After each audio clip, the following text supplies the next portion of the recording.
Minsan umiiyak nga po ako, sabi ko, habang panahon ba kami mangungupahan. Hindi naman po talaga biro yung magkaroon ka ng sarili eh. Pero ngayon, nararamdaman ko yung kasiyahan sa puso ko na hanggat nabubuhay kami pag-asa.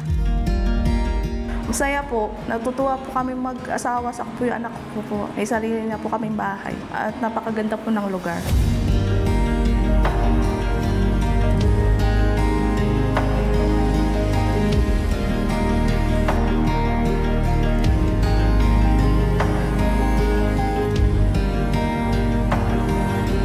Ladies and gentlemen, let's welcome distinguished guest, the DSUD Secretary Jose Rizalino Acuzar and the Speaker of House of Representatives, Honorable Ferdinand Martin G. Romualdez.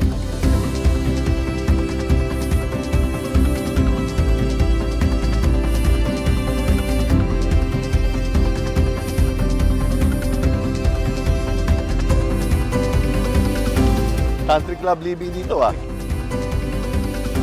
Around 6,000 families po nakaplano po ngayon. Marami po kami pinagdaanan but of course we wouldn't have done it without the help of DSUD para matupad po namin sa aming kababayan yung affordable but quality housing. So all our beneficiaries here today, welcome po. And I hope you enjoy the facilities. Sana po na-amaze po kayo kasi kami din po na-amaze din po. Sabi po sa akin ng mahal na Pangulo at Speaker po, kung magbibigay ka ng pabahay, huwag kamukha ng pabahay nung araw. Bigyan mo ng dignidad yung mga mahihirap na magkabahay at pa-experience din ang buhay kung ano ang meron ng mayaman.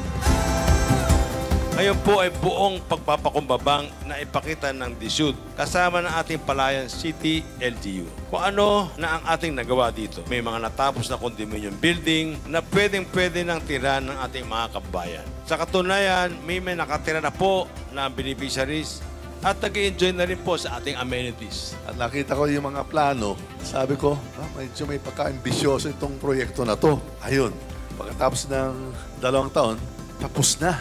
Kailangan malaman ng taong bayan ang ginagawa ng administrasyon para sa lahat ng Pilipino. Kaya ito po talaga ang pangako at hangarin ng ating mahal na Pangulo President Ferdinand R. Marcos Jr.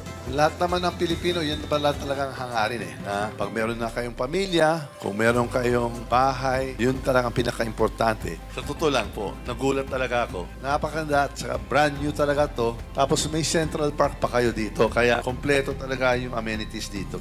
Mga kababayan, gusto ko mong sabihin, hindi lang tayo nagpatayo ng bahay. Nagtayo tayo ng pag-asa ito. Let me take this moment to honor again the visionary leadership behind all of this. Our President, His Excellency Ferdinand R. Marcos Jr. Mabuhay ang Palayan City Township.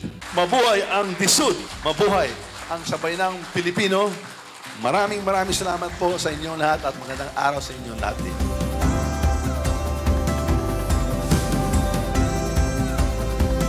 Unang-una po sa lahat, pasalamat ako sa Panginoon. Dahil yung mga panalangin po namin sa Kanya, dinilig po niya. Sobrang pasalamat ko po sa Kanya. Kay Secretary Acuzar, nandyan siya para sa amin.